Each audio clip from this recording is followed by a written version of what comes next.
Welcome to Wrestling and Everything, Coast to Coast, with your only host this week, Buddy Sotelo, a.k.a. Russell Jackman, and I gotta say, a really close friend of the show, and I'm so glad I've done this show enough times that we can be friends like this long distance, all the way from the other coast in Florida, and having survived the hurricane, Benny Scala, everybody. So thank you very much.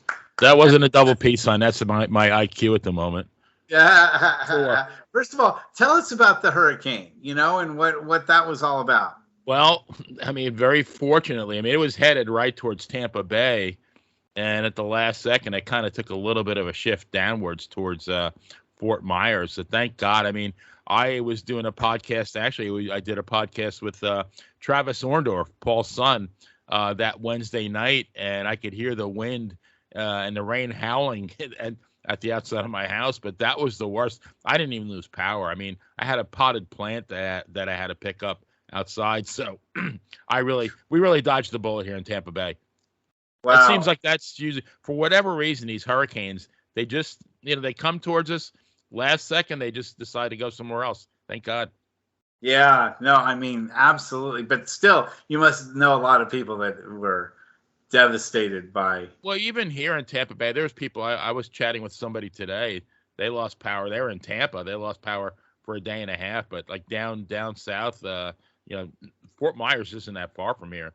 And I mean, his people. I mean, I saw a clip. I don't know. I still don't know if it was a shoot or a work of a shark swimming down a street in Fort Myers. I mean, it looked kind of real, but who knows? Well, yeah, that's it. It was definitely.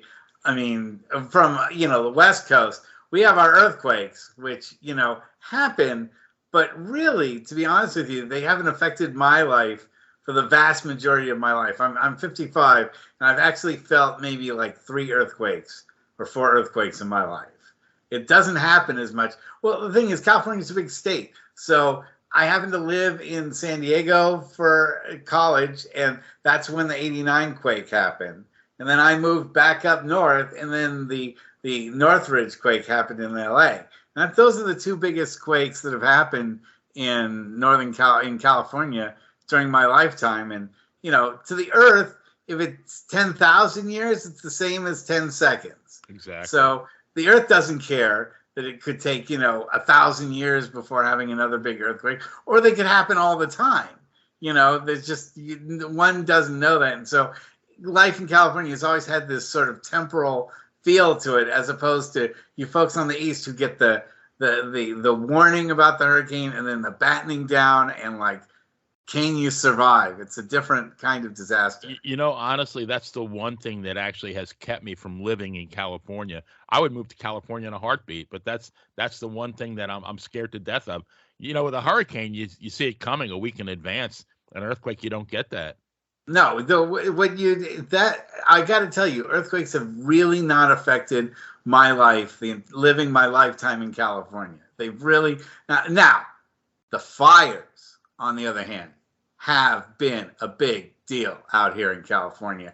A couple of years ago, especially when COVID was going on, we had 105-degree temperature and air quality that was worse than downtown Beijing outside our window. And we couldn't go anywhere or do anything because we were all stuck with COVID, me and the kids and my wife, and we were all stuck inside, not being able to go anywhere and not being able to breathe. So in 105-degree heat, we don't have the air conditioning that you have out on the East Coast either. Right. So yeah, it was pretty brutal. Fortunately, this summer's been a lot better, but I'm glad that you and your family have been safe. So we have a crazy full agenda of absolutely nothing to talk about tonight. It's like a Seinfeld show, right? Talking about nothing. That's what I like about it. That's what I like about this show. I don't like having an agenda, a curtain pullback for all you folks that haven't realized it yet, is I don't have a script or pre-made questions or anything like that, because I don't think that's how a conversation works. You don't go over to your friend's house, have a big list of questions and things that you're going to go talk to your friend about. I want it to be like you're over at my house right now, hanging out with me, and we're talking, stuff that matters to us about wrestling and anything that, gets your mind and is on your mind. That's the best. I mean, with my podcast, Dan and Benny in the Ring, we same thing. We want to simulate, a few friends sitting on a couch and shooting a breeze and having a beer and talking about wrestling or whatever else we're talking about. Yeah, and that's because that's what it used to be for me. Like in college, we would get together for Saturday night's main event, and we'd all be like, thoroughly drunk, and we would all really get into it, and it would be, the way to kind of launch our Saturday nights, and go hit the rest of the bars after, we've gotten really sauced and of to get us going. And I don't know. I mean, now with wrestling the way it is, it's become less of a commodity, and it's not there's so many things that are like not must-see events. So like Saturday night's main event was a big deal when it was on. Do you remember that, when it was on? Oh, absolutely. You didn't miss that. That's something you had you had in your mind. It's like I gotta wherever I am. I got to be home for that, or I have to be in a place where I can watch it at the very least. Sure, I remember talking to bartenders and saying, "Hey, switch it on over," and then the whole bar would erupt when it would be some kind of big match between Kamal and Sergeant Slaughter or something. For me, growing up, I mean, I saw my first show at the Island Garden in Hempstead in 1968. So, I mean, by the time, Saturday night event was a thing, I mean, I kind of was, fully aware of what was going on. But it's still at that point, it felt real enough that I felt like I had to be there. I had to watch that. Yeah. Yeah. And do you remember what was on that card? The last one, the one that, in fact, I was talking to, I had Travis Orndorff, Paul's son, on one of our latest episodes. And the one that I always remember was Paul Orndorff turning on Hulk Hogan. And I mean, that Paul Orndorff, I mean, I love the pile driver. I don't know that anybody who did a better pile driver than Paul Orndorff. I've had that discussion before. Maybe not with you, but with others. And they've said who does the best one. And I've always thought, because he got a lot of air when you jump up, he would, get some serious lift because he was so powerful. But that guy was, he looked like a badass. I mean, he looked intimidating. You really felt like that was, and according to Travis, and the guy was a pussycat sometimes, but if you double crossed him, he was that way in real life as well. I don't know if you ever saw that clip that they had with the WWF back in the day where Paul Orndorff was at a workout. Yeah, absolutely. And he just berates everybody. It's one of my favorite things to go back and watch. And when I'm trying to tell people, because right now I'm working with a guy in one of our indie feds and teaching him how to become a manager, an old school Jim Cornette kind of manager. And I'm trying to, pick out the pieces of things. We talked about it, on the other show, and you gave some recommendations. But one of the things is I'm having him watch classic bits like that Paul Orndorff bit, and have him pick up from it, and be able to see what it takes to be a jerk, because he's a nice guy normally, and so you have to bring out the jerk in them to make a manager work. I think anybody who is thinking of being a heel in professional wrestling has to watch Paul Orndorff. That clip at the gym, but even just his promos and the intensity and the look in his eyes. I mean, he looked bad. Oh yeah, absolutely, and he had the body to he could back it up. Yep. Yeah, to back it up. It's sad, kind of how his ending kind of went, especially how sick he got later in life. That's. I honestly think that because I did a story for Pro Wrestling Stories about Hulk, and what if Hulk had stayed? Hulk was given a huge push in the AWA, and he faced Bockwinkel several times, and they used the dusty finish where Hulk would beat Bockwinkel, but there'd be some kind of technicality and thrown over the top rope. Yeah, and the last time it was at the St. Paul Civic Center, and you had 22,000 fans shouting bullshit, and Now I do think if Hulk had won the title, eventually Vince McMahon would have wooed him to the WWF. Just too much money. I don't think Vern Gagne could have competed, but I do think if had it been delayed, that a guy like Paul Orndorff could have carried the company for a period of time. I think he was that over and he was that believable. Yeah, but they needed a face to make that Rock wrestling connection work.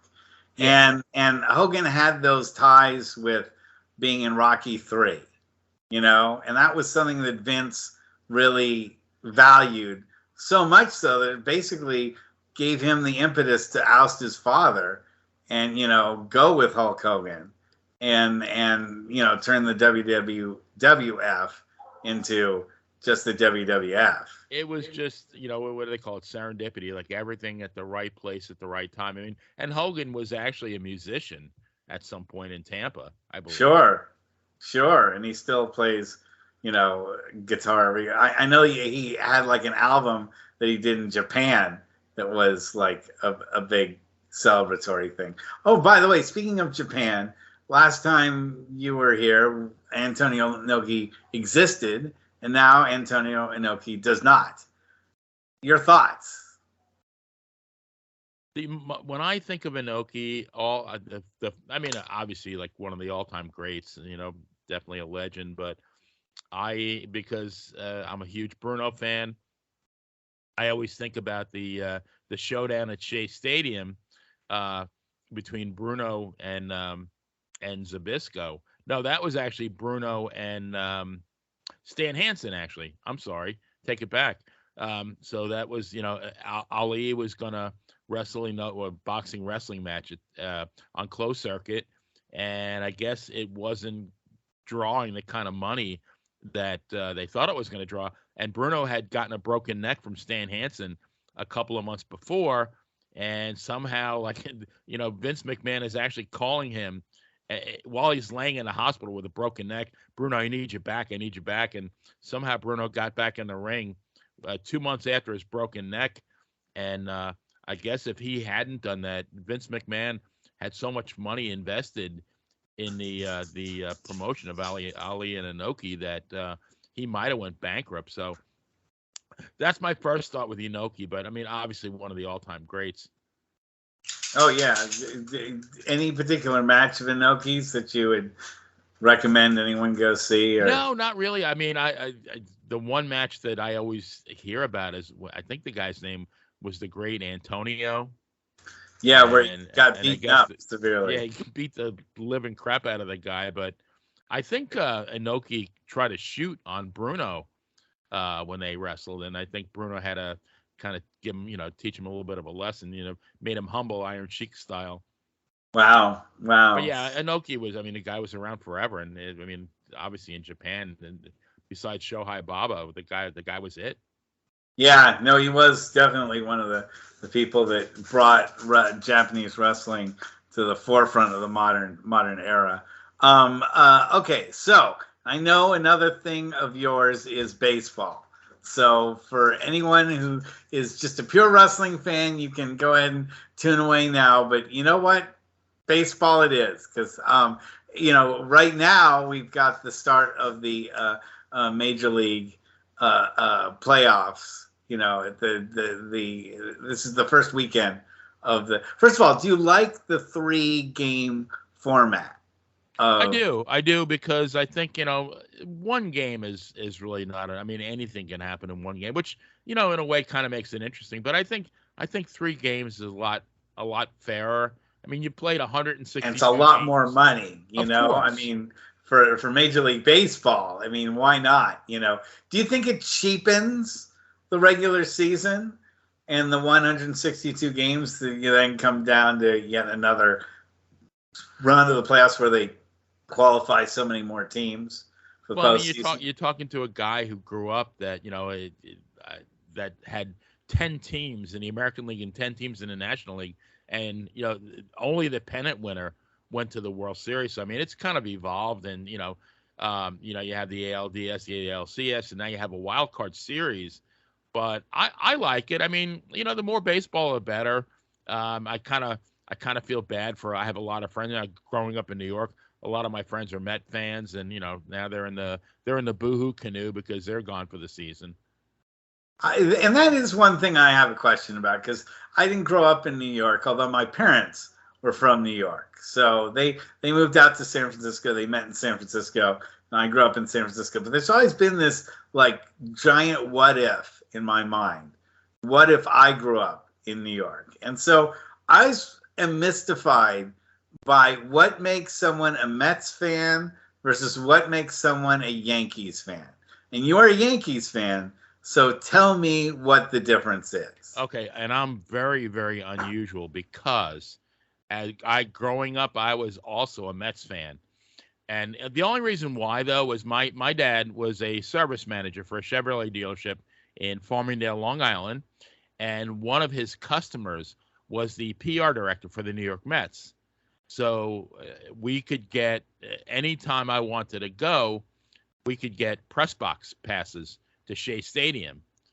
So I probably, as a kid, I probably went to like 200 Mets games to 20 Yankee games. But I mean, to me, at that point, 10 years old, 11 years old, baseball was baseball. And I remember one time the Mets played the Astros in back-to-back twilight doubleheaders, and we went to all 4 games. And my dad wasn't even a baseball fan, but he's a good dad, so he took me to and I sat through all 4 games, and so I liked the Mets. I love the Yankees though.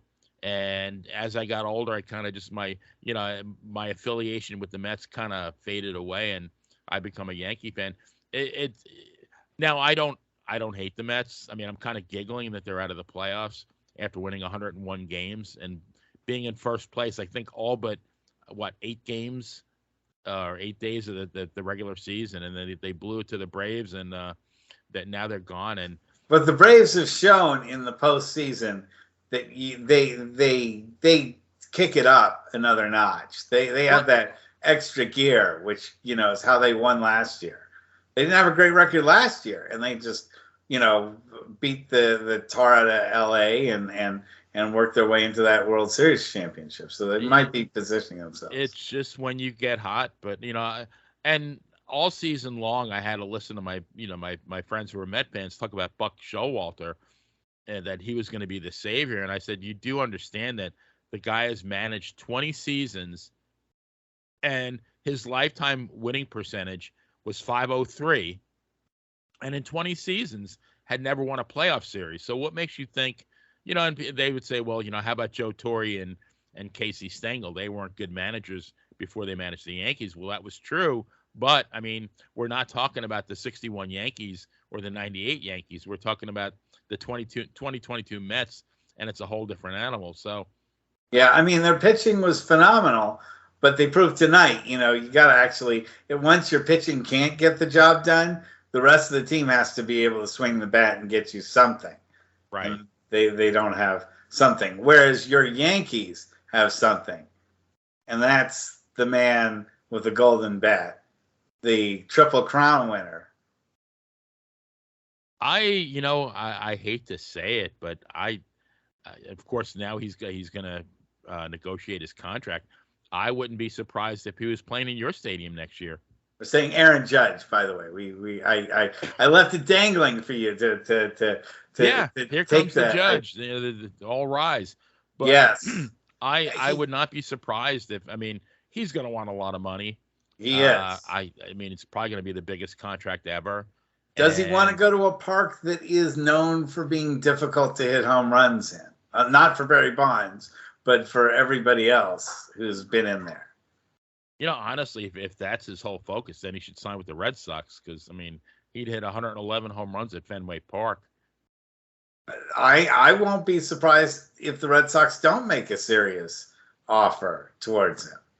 I mean, who wouldn't? The guy like Judge doesn't come along that often. And if the Giants were lucky enough to get him, that would be great. I don't think we're going to be gutsy enough. Farhan has this reputation of being kind of a cheap, find, hidden gems type thing, which is one of the reasons that us winning 107 games a year ago may have been one of the worst things that we could have done for our franchise, because the expectations were really high on us to be able to pull that off again. And as you know, we were a miserable 81-81 at the end. We were literally a 500 team, which is 26 games worse than what we were the year before. Yeah, it makes you wonder, but I think they're going to bounce back, and I think they are one of the teams that could attract Judge. My whole thing is, I mean, how much money do you really need? I mean, if the Yankees offer, the guy's 30 years old now. Albert Pujols signed a 10-year contract for, I think, $270 million, which blew us all away at the time. Right? Yeah, but I mean, like, so I mean, he made his money, but like for the last 6 years, the guy never hit. Now this year he had a resurgence, but the last 5 years for the Angels, I don't think the guy even broke 250, and it dragged his career batting average below 300. How much money do you really need? If the Yankees offer, I don't know, 6 years and $250 million, isn't that enough money? I mean, you're playing in New York, in Yankee Stadium, that people absolutely adore you. I mean, yeah, you could probably get some more money somewhere else, but it's another $30 million. That is it really that important?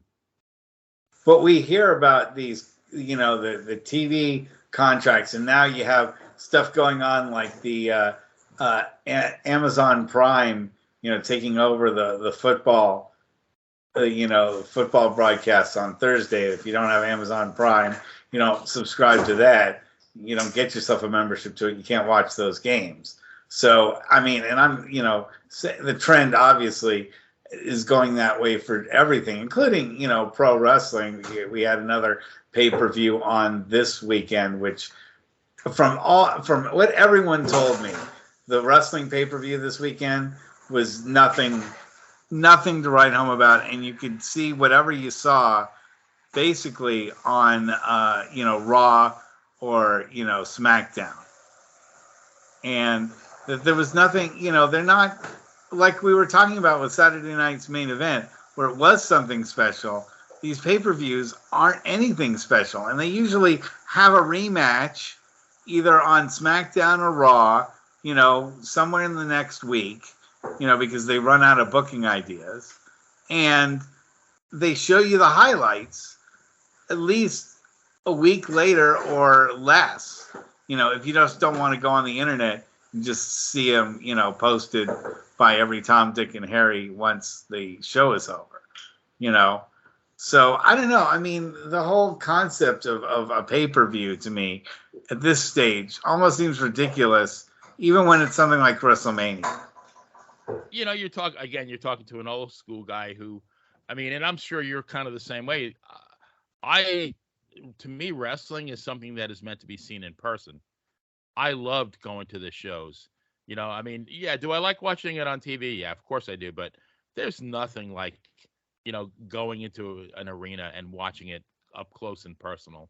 And I think that's something that, the fans now, they're so, they're programmed to watch this thing on TV. But, I really ironically, at San Francisco, one of the first magazines that I ever bought was Wrestling Review, and in that magazine was when they featured when Bruno came to San Francisco and wrestled Ray Stevens at the Cow Palace. Yeah, that was a big deal. It was a really big deal, and not only, I mean, Bruno lost. I mean, I think they actually Bruno made him submit, and I think Ray pinned him with the bombs away, and then Ray won the third fall with a count out. And there was a lot of speculation as was Ray the champion now, but But count outs don't count for a championship, right? Unless you're Scott Hall and Kurt Hennig.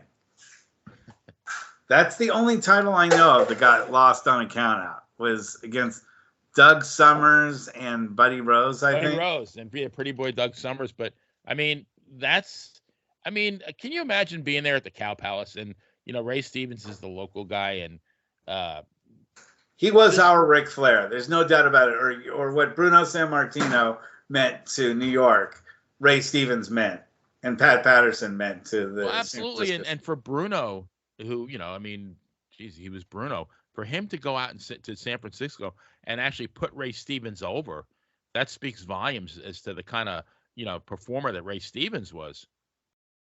Oh, he was a beloved performer here in, and he really was like a local star. People, he was really recognized by everyone out here, including um, uh, uh, people just in the media themselves. They knew who he was rather than him just being a wrestling guy. He was one of the first guys that I remember being more popular than just the sport of wrestling in my area anyway, and like doing ads and things like that you didn't see just your average wrestler doing.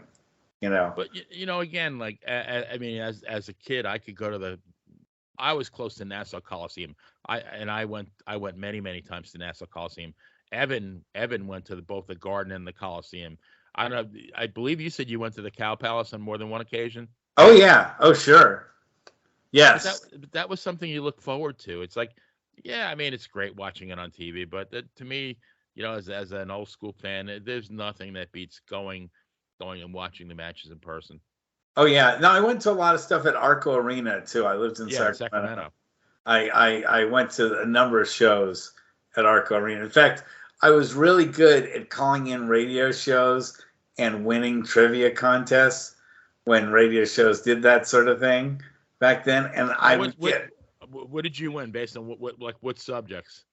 Oh, especially if it had to do with television, but also they asked some wrestling and sports questions, and I have a pretty good knowledge of history in general. So it's a wide range of stuff that they bring up, and I just I'd be persistent. I was going to law school, so I was sitting at home just listening to the radio, working on legal stuff. And I would just pick up the phone and just call, and I'd persistently get through. And I won so many tickets to all sorts of wrestling stuff, which was really great. Now mine was a combination of baseball trivia, and then there was another.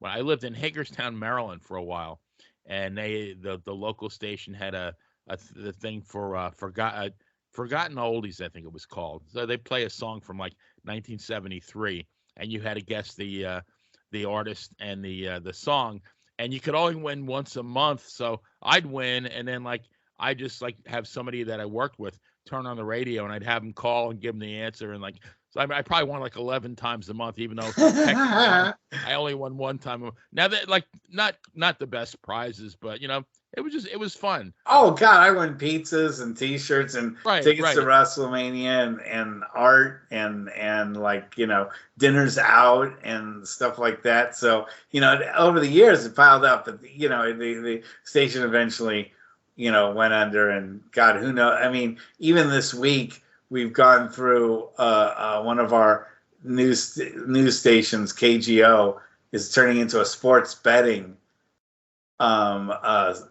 radio station, and they did it literally overnight. They just pulled the plug on Thursday during a show, and they just said, you know what, we're turning now to sports gambling, and that's it. It's going to be on Monday, 25. It was a radio talk show for 80 years. Wow. A sports. It was a news talk radio station for 80 years, and now it's going to be all sports gambling all the time, which I know you and I love sports a lot and we talk a lot about it, but gambling is where I draw the line. I don't bet on sports stuff. I have never, I mean, other than when I was younger, I'd go to the racetrack with my friends, and I had my limit of it was like $20 because it was 10 races, so I'd bet $2 a race, and just I mean, as much then that's a night out. You're not trying to make money. No. Oh. But I mean, I have never bet on a sporting event ever. I have like keeping my money in my pocket. I have for a preseason football game, and as soon as I made the money off of it, I cashed it, and then that was the last. It was for a 49ers versus Seattle preseason game, and I wouldn't bet against the 49ers. I'm true at least to my teams. I wouldn't bet, but I've done like sports, I've done pools and office things, that kind of thing. But it's not. I don't expect to make any money off of anything like that. And oddly enough, my dad went to college with a guy who was caught in the very first sports gambling thing that went on with the NBA. His name was Jack Molinas, and he got caught for point shaving, and they pulled him out of the NBA, and that's the first big betting sports scandal. And when was that? What year was that? 1954. Wow. It might be 52. Yeah. Might be 52 or 54. He was slated to be in the All-Star game, Jack Molinas. And one of the few basketball players, I'll tell you this, one of the few All-Stars to ever come from Columbia University in New York City, because Columbia hasn't produced a whole lot of tremendous NBA talent. Now Lou Gehrig did go to Columbia, though. Yes, and I'm talking NBA talent. Okay, Columbia, yeah. Columbia is known for having like one of the worst basketball teams since the Washington Generals. Has anybody from Columbia played in the NBA?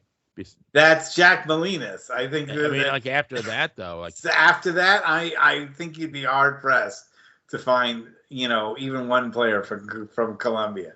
I'm more of an NBA guy like you are for baseball. I can't think of any NBA, because the rosters are so much smaller, as opposed to a baseball team or a football team, where you can't have a lot of guys that aren't, practice squads and so forth. I did tell you, though, my favorite all-time player is from your neck of the woods, Rick Barry. Yes, and I did have a chance to meet him a long time ago, and he was busy doing golfing, but did have a lot to say about his thoughts about how happy he is to see the Warriors winning, and they're going to be, the new NBA season's just about to start, so I've got my team colors right here, because I am hoping for a 5th championship, but even at 4, I think the Warriors have made an amazing statement as to what winning philosophy can really do for you. We'll see if the Yankees can follow suit. They haven't been in a title contention for a long time. They haven't won in 13 years, since 2009, which for them is one of their longest droughts ever. Yeah, so I wouldn't bet against Aaron Judge and all that he's got going for him, and the rest of the team is pretty formidable too. Look, anyone that's as long as it's not the Dodgers, I'm okay with. It's funny you said that, because that was what I was going to say. It's like, that's the team that I'm afraid of the most. Well, you should be. They were a freaking juggernaut that tore my Giants apart like they were rag dolls, and they made us look just like total idiots. They won like 111 games, I think, or close. I'm within a game. I sort of checked out when the Giants checked out. I'm sorry I'm that. Well, it was also coinciding with football season kicking in, and me being a huge 49er fan, which now we're 3-2, and weirdly enough at the top of the division. I don't know how that happened, but. Getting back to baseball for 1 second, sure. Though, there's been, the minute Judge hit number 62, there's been endless debate over, like, is he truly the all-time record holder, or is Bonds, and with so much controversy over Bonds, but unfortunately, or whether you like Bonds or not, that he has the record. I mean, you can't, in the record book is Barry Bonds at 73. It's a very controversial topic, even here in San Francisco. One of the big problems, and this is a big problem, is that Barry Bonds, while as a player, was an insufferable jerk. I mean, even the biggest Barry Bonds fan has to admit that, he had to have his photo airbrushed, photoshopped into a team photo at the end of the season because he wouldn't pose with the rest of his teammates. He didn't want to take the time out of his off time when he wasn't playing to take a team photo. There's stuff about him flying separately from the team, having a Barca lounger in the locker room for himself that really made him inaccessible to the fans and to the media. And so there are a lot of people that, while impressed with the home run record, they're uneasy about it because they know it wasn't something that is without controversy. And Judge is a nice kid from a nice family, but I got to tell you something. When Bonds, I don't care. Like if the game was on ESPN on a Sunday night, I don't care whatever I was doing. I try to make sure that, like, when it was Bonds, when he was at bat, whatever I was doing, I had to watch him. He was just that good. I mean, that swing, and when he hit those balls at the McCovey's Cove, I mean, it was like art. I just, he was an incredible baseball player, steroids or not. I mean, now if he hadn't taken them, would he have hit 73? Who knows? But I mean, the guy would have been a Hall of Famer, first ballot. He was that talented. Yeah, and there's obviously the argument that he wasn't the only person doing it, and according to Jose Canseco, that at least 50% of the players were doing it at one time. Where from his viewpoint, remember when he's the guy that broke the whole scandal. And everybody, scoffed at him and said, "No, you got to be kidding! You're just being, sour grapes for, your career being over." But he really was the guy that started spilling the beans on everyone. It's really funny. So I think it was in 1970. I don't know if you ever heard this name. Jim Bouton was a pitcher on the Yankees, and he released a book called Ball 4. Yeah, Ball 4. Yes, and it was historic because it was like breaking kayfabe. I mean, the whole rule the golden rule in baseball was whatever happened in the locker room stayed there. Stayed in the locker room. And Bouton, he completely pulled the curtain back. And even guys like Mickey Mantle and Whitey Ford, who were they were gods, but he revealed their foibles there. And but to me, like, Canseco was the second version of that, where he told it all. I mean, and pretty much everything what he said was true. So yeah, then you have to believe that about 50 to 75% of the people at some point in time, guys were taking steroids. And I mean, where do you stop? I mean, who do you disqualify? So I don't know. I mean, Barry Bonds was a jerk as a human being, but as a ball player, the guy was, I mean, to me, like, one of the top 5 ball players ever. I mean, the guy walked, wasn't he intentionally walked like over 100 times in one year? Oh, yes. Yeah. And then you consider if they had pitched to him, he probably would have hit closer to 100 home runs. Right. Because, he walked, I think one year it was 232 times. Yeah, he would, they would, hit him so many times with pitches. He was one of the first guys with that, like, armor plating that you'd wear on your side, on your shoulder and your arm that players now wear to protect themselves. By the way, what do you think about some of the new rules for baseball next year? I am interested, since you're a traditional guy, that they're going to introduce a pitching clock. What do you think of that? I don't know. I mean, I'm in a time warp. I mean, the whole pitch count thing. I mean, I grew up with, Tom Seaver, Ferguson Jenkins, Catfish Hunter, who else? Juan Marichal. None of those guys. I mean, Nolan Ryan. I'm sure they threw like 175 pitch games, and they, year after year after year, they pitched 40 games, 300 something innings, and now these guys. I mean, nobody. I mean, did anybody even pitch 200 innings this year? Not You even know, close. did Not even anybody even close. pitch 5 complete games? Guys getting pulled right before they're about to pitch a complete game or have, a no hitter, Right. they're getting yanked, and there's a lot of people upset at that. And then yet, you pay dearly if you throw a guy over his allotted innings and he gets hurt. That specter of do you do this to get a guy a record, or do you do this to do you pull him so that he'll be able to throw the same thing in another 5 or 6 innings in 4 days?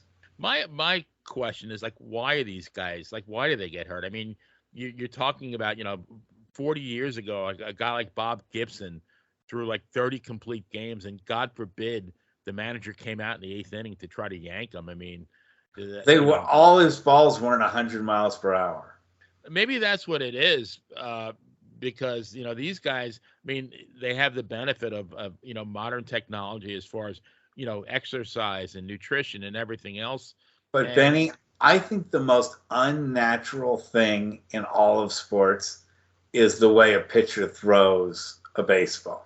I think it's the hardest thing to do to your body in any sports activity that's being called. The repetition and the torque that's being put on these guys' arms and shoulders. I mean, Tommy John surgery was, a rare thing, let's say 20, 30 years ago.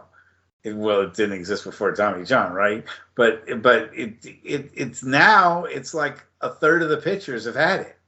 Right. And more are getting them, and a lot of them are coming back stronger, but it's to me, the style to get 100 miles per hour out of a human body every single pitch, which some of these guys are doing, or in the high 90s every single time, is just putting so much stress on their body that they're falling apart. They can't do it for 20 years. Maybe that's a good point. Maybe like these guys, I mean, it's a specialized game now. These guys are designed to go 5 or 6 innings and 100 pitches, but they're going balls to the wall for 5 or 6 innings, whereas a Bob Gibson, who's going to go 9 innings, is, he's just saving that 97 mile an hour fastball for that one situation. Twice. Yeah, that one pitch he needs. Whereas, these guys are, they're throwing gas, knowing that, in the 6th inning, they're going to be yanked out for a reliever. That could be it's kind of like Tim Lincecum, I think, was sort of the sort of premiered that, and he was amazing and got us those World Series championships. But he put everything into his body, into his pitch, and he just broke his body fast. He was the freak. And the problem with being the freak is that your body can only take that much stress at one time and not fall apart. And he was just putting his body through too much stress, and he couldn't have a long career. He couldn't make the Hall of Fame because, for those concentrated years where he was successful, he was as good a pitcher as the league has ever seen. But it only lasted for about 4 years, 5 years. Right. Well, kind of like wrestling, back in the day, Lou Thez or Bruno or, Ray Stevens, they wrestled these 60-minute matches, but they weren't jumping off the top. Well, Stevens did, but, whereas these guys now, they're doing everything. It's balls to the walls for maybe, 10, 12 minutes. Well, yeah, and it's all very high impact stuff. We've talked on the show before about how, finishing moves are now part of chain wrestling, as opposed to like you work an arm bar up to maybe, a body slam, then, the guy rolls out of the ring for a timeout, and you slow the match down like that. Now if you do that, fans will yell and go boring, boring, boring, immediately. It's not like you can spend half an hour out of a 60-minute match with guys, holding the ropes and rolling outside the ring. I mean, when was the last time you saw a time limit draw? I can't remember when that. I mean, in the Indies and stuff, but not in a WWE match or something like that. You know, I don't even. Do they even announce time limits anymore in the WWE show? I'm not even sure they do that. I mean, that's a show in itself. Like what all the things that are different, now versus then. I mean, like a time limit draw, a 2 out of 3 fall match for a championship match was usually 2 out of 3 falls. That Bruno and Ray Stevens match was 2 out of 3 falls, and the good thing about that is you can do so much more. I mean, you got Ray Stevens doing the bombs away and pinning Bruno, which you're not going to get that in a 1 fall match, but with the 2 out of 3 falls, you can get that and still protect Bruno. Yeah, no, well, protect is a laughable concept in today's, wrestling. What protection now just means they'll book him once a month. That's enough protection. Well, now, I mean, everybody has, not that they really keep track of won-loss statistics, but probably everybody's 500. You exchange wins and losses. Where like a Ray Stevens, how often did Ray Stevens get pinned in San Francisco? You probably never saw that. No, I mean, or if it was part of a really big angle, that they're trying to build up. But I can't remember seeing him or Pat Patterson ever losing. Bruno got pinned twice in 14 years by Ivan Koloff and Superstar Billy Graham, and that was it. And Ivan Koloff still isn't in the WWE Hall of Fame. That's crazy. Well, that can be its own show, and it's and I mean that's a constant social media topic, and people say, well, he hasn't gone in. I said, gone into what? There's no building, and to me, like Vince McMahon is the Roman emperor back in the day.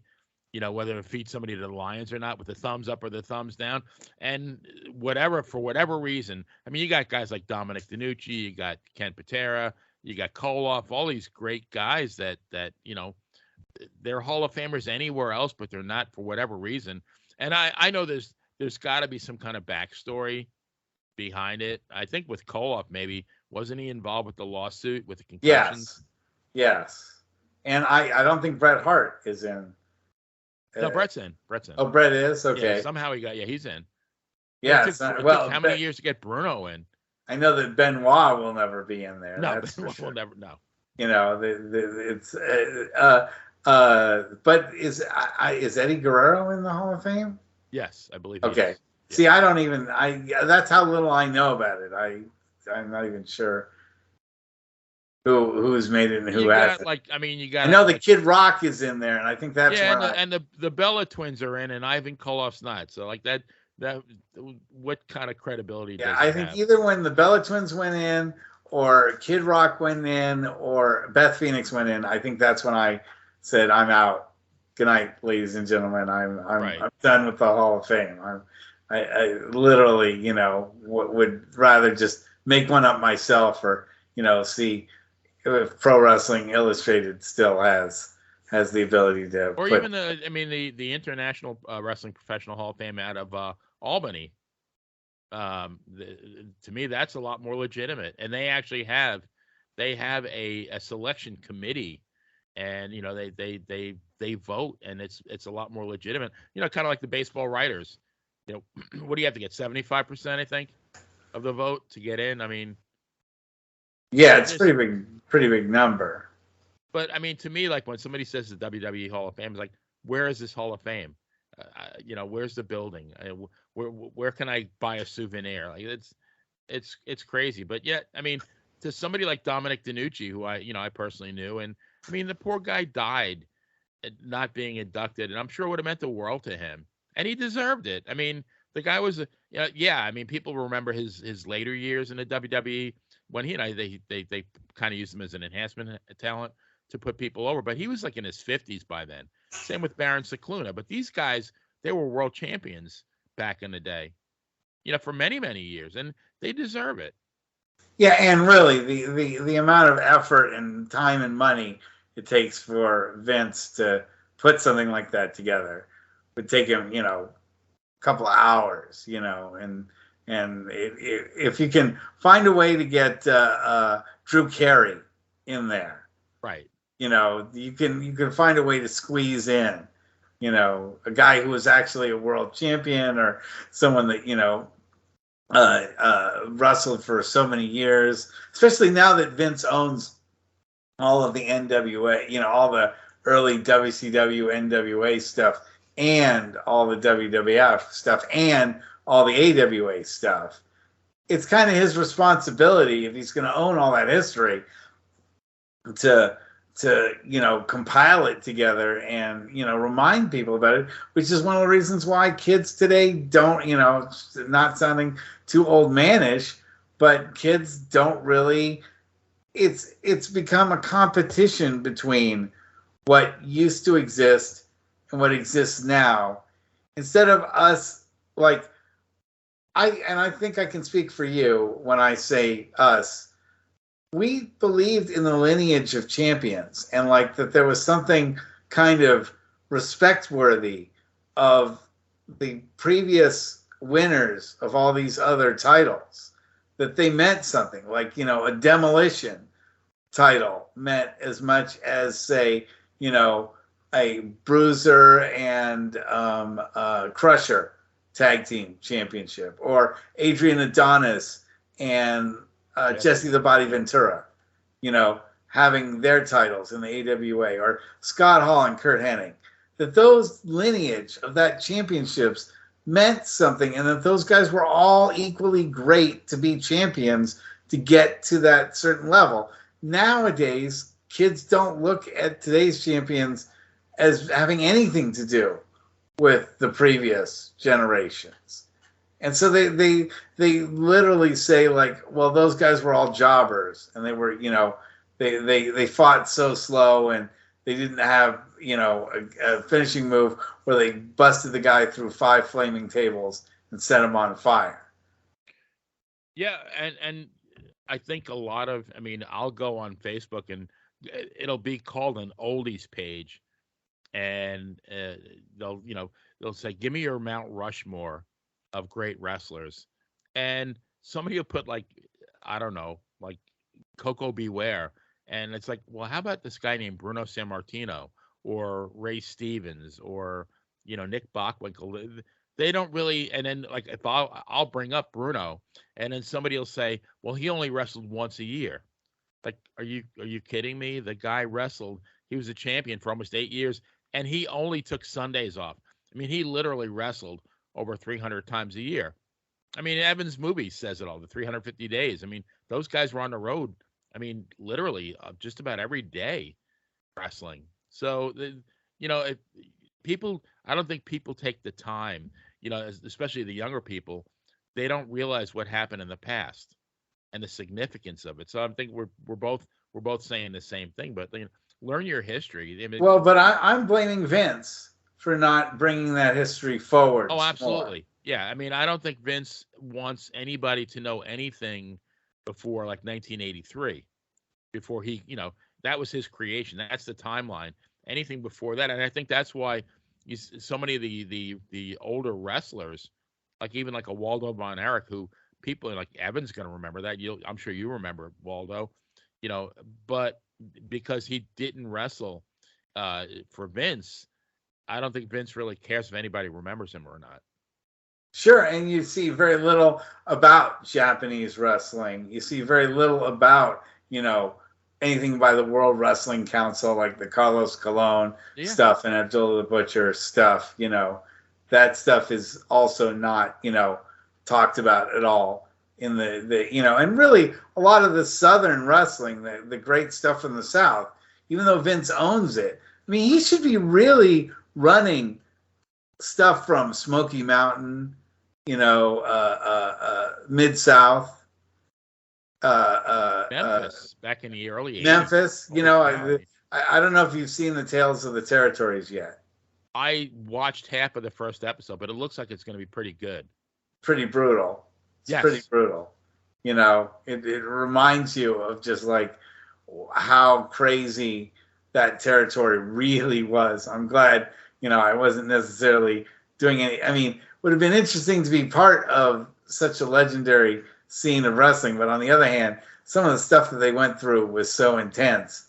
I don't know if you hear about the part where Jerry the King Lawler separated his leg muscle on a table from being thrown outside the ring and onto the edge of the table, and he like had Wasn't there something I know I was kind of half asleep when I was watching it, but a guy named, was it Mario Galento, and Jerry yes, Lawler actually pulled his eye out of his head. yes, just that was not something, and that was a shoot. That wasn't a work. Yeah, no, it's again crazy times and stuff that was really out of control. And I look forward to it's just, if it's on Vice TV, it's gonna be pretty graphic. They definitely don't pull any punches on either their Dark Side of the Rings or their or this Vice or the. But to me, this to me, like everybody says, well, Vince McMahon made wrestling bigger and better. And like I always say, well, okay, just use Memphis for an example. If you're a fan of Memphis wrestling, you live in Memphis in 1981, say, for example, I mean, you can go to the Mid-South Coliseum 52 Monday nights a year and watch a great wrestling show. I live in Tampa now. How often are they going to come to Amalie Arena? Maybe twice a year. So am I really better off, or was I better off living in Memphis? And every Monday night, I mean, and at the water cooler at work on Tuesday morning, I'm sure the topic of the conversation was, "Hey, did you go last night? Hey, what happened? Did Lawler win?" And I mean, wrestling was so much better back then. It was, here in the Bay Area, it never had that kind of like every week feel to it. We never really, even with the Shire stuff, it wasn't every week, at least by the time I was old enough to really watch it. It was, my time of really watching wrestling came in the 80s, because in the when I was a kid in the late 70s, early 70s to, I was born in 67. So like, we're talking like maybe like 74, 75. That was kind of at wrestling's low point.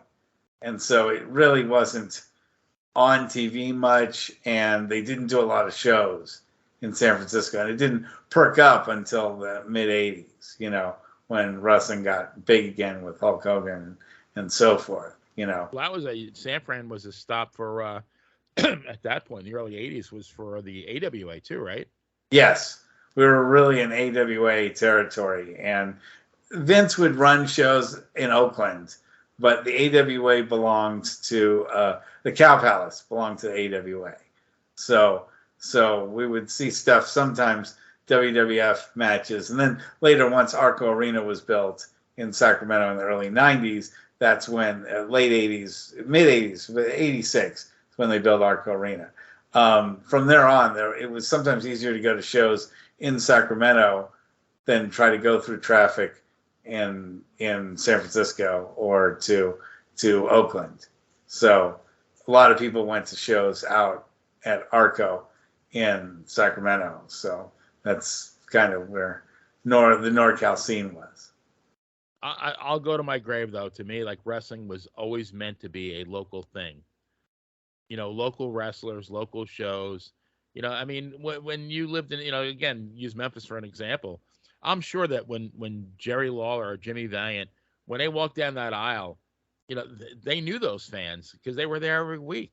Yeah, and vice versa. I mean, and it was like you could connect with these wrestlers, so you were much more emotionally invested because you were there all the time. Whereas now it's very impersonal. I mean, how invested can you be watching on a pay-per-view once a month? I don't know. Just to me, it's different, but it's a different era nowadays. Yeah, we all went through COVID too, so that affected everybody's attitudes towards it as well. Anyway, we're at the end of the hour. I can't believe it went that quickly, but I want you to promote your show and be able to tell our fans how they can get a hold of you. Yeah, well, Benny Scala on Facebook and our podcast, and there's a Facebook page as well called Dan and Benny in the Ring. And then I also write for Pro Wrestling Stories. So if you go onto the ProWrestlingStories.com, either on the website or go on the Facebook page, you'll see a lot of my stories, as well as a lot by Evan Ginsberg, who has written about just about everybody. Sure. Yeah. No, we really appreciate that. Really appreciate you being on the show at last second.